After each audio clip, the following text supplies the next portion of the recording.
Hey, what's going on, everybody? Hope we're having a good start to our week. And it was a pretty active weekend, especially in areas of the southeast. We had a big time tornado rip through sections of Virginia Beach yesterday. I think that got graded as an EF3 today. I could be mistaken on that, but I believe that they've already made that determination. I was out storm chasing in that area yesterday. I wasn't far from that storm at all.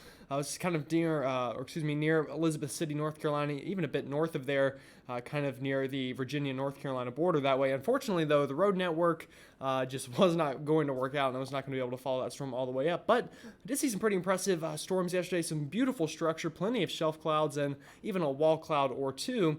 Although it was just really messy kind of convection, so it wasn't maybe the most exciting storm chase in the world, but it was definitely better than, I guess, sitting in my dorm doing nothing. So I won't complain. As long as I got, there and back safe, that is what matters.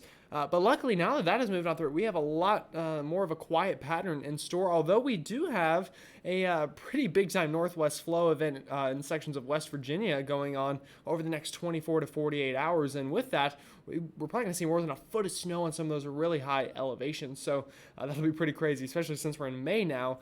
Quite the way to start May.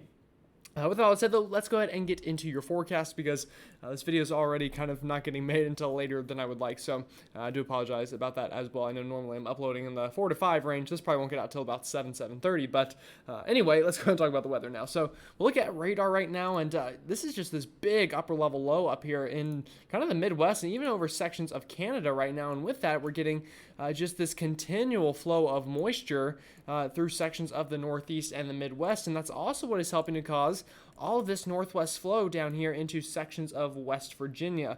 It might be kind of hard to tell where you're on this map because the state outlines are a little dull in here, but here's West Virginia, and as all this moisture is just kind of running into the Appalachian Mountains here, that is helping to kind of allow some snow to fall on those higher peaks.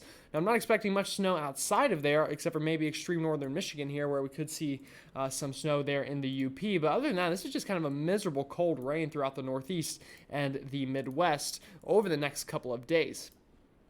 And looking at this thing on satellite, you can see it even better. This just massive upper level low continuing to spin, bringing plenty of clouds and precipitation. Clouds as far south as Charlotte this afternoon from this upper level low. So if you're in Charlotte and this evening as the sun is beginning to set, we're seeing a lot of these clouds begin to move in here. That is actually all being caused by an upper level low all the way up into Canada. So just a really big time weather system. Other than that, we've got really beautiful weather throughout the rest of the country. And if you're out here in kind of Iowa right now looking off towards the east, I'm sure you see quite a pretty impressive cloud deck of completely clear skies to this very kind of stratus cloud field. So kind of pretty interesting there to look at.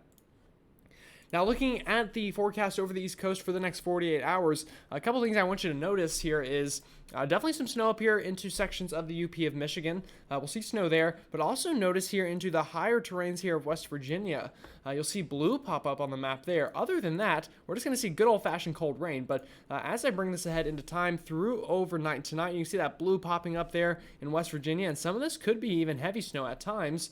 And then, of course, some snow up here into northern Michigan and maybe even central Michigan, as I was talking about. But as we move this ahead, that snow just continuing into West Virginia. This is getting into early tomorrow morning. Still seeing snow there, even snow into the kind of higher terrains of Pennsylvania and extreme western Maryland there tomorrow afternoon. And then as we go through the day tomorrow, just this continual flow of this precipitation, even going into tomorrow evening and into overnight tomorrow, as this upper level low is still going to be meandering over this part of the country. So this is going to be here for a while to stay. Luckily, everywhere else other than the Northeast here and the Midwest looks pretty clear over the next couple of days. It will be cooler than you might like to see in early May, but at least we will be dry.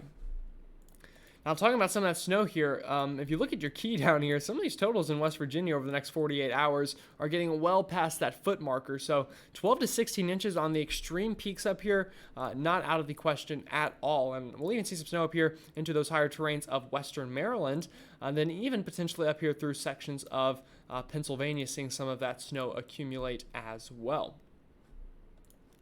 Now, zooming this out here on a national view and looking throughout the rest of this week, again, right now we're seeing this low pressure here over the Midwest, of course, bringing all that weather that we've been talking about. But as we bring this ahead into kind of the rest of this week, that will eventually fizzle out and kind of die down and move offshore by the time we get into late Wednesday and Thursday.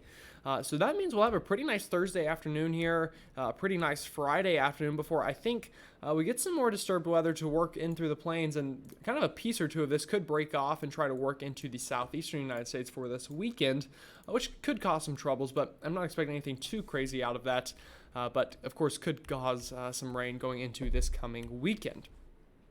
I'm taking a look at the precipitation map with this. Did not mean to do that, but it's okay. This will, well, see if we can fix this on the fly here. There we go. Perfect. We're working again. Sorry about that. But looking at the precipitation map for this week, again, we've got this upper level low right now over the Midwest. That moves out going into Thursday. And then as we get to Thursday afternoon, we look to be pretty clear for most of us. Maybe still some back-end showers left over the Northeast, but by that time, it really should be beginning to dry out, I think, by the time we get into late Thursday. And then once we get into Friday as well, seeing some of that rain working kind of back into the picture here through the eastern half of the country.